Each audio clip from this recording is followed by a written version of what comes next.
Hey everyone, so in this video, I'm going to show you how to set up recurring purchases on Coinbase.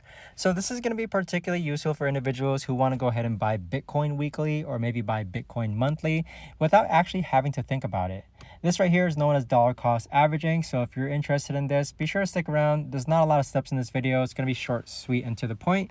Now, what you first want to do is go ahead and make sure that you have the Coinbase app installed. It's this blue and white icon over here. So go into the App Store, go into the Google Play Store, and then click on it. Now, once you're on this page right here, you're going to go ahead and make sure that you have your bank account connected to Coin. Once you have your bank account already connected to Coinbase, you want to click on buy and sell, and then click on buy. Now, at this point, you could actually go ahead and buy the cryptocurrency that you want. So for our example, we're going to go ahead and buy Bitcoin. Now, here you're going to enter the amount that you want to purchase. So we're just going to enter $20, and then we're going to change on the upper right hand side where it says one-time order. That right there is a toggle menu. So we're going to click that toggle menu down and then click on recurring buy. So from this point, we could actually choose our frequency. So we can choose daily, weekly, 1st and 15th of the month, or even monthly.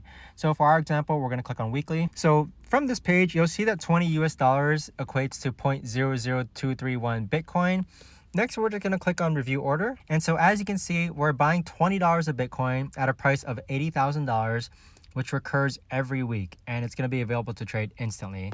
So this right here is how to set up recurring purchases on Coinbase. And if you haven't signed up for Coinbase just yet, you can use my link down below in order to get free Bitcoin when you do sign up.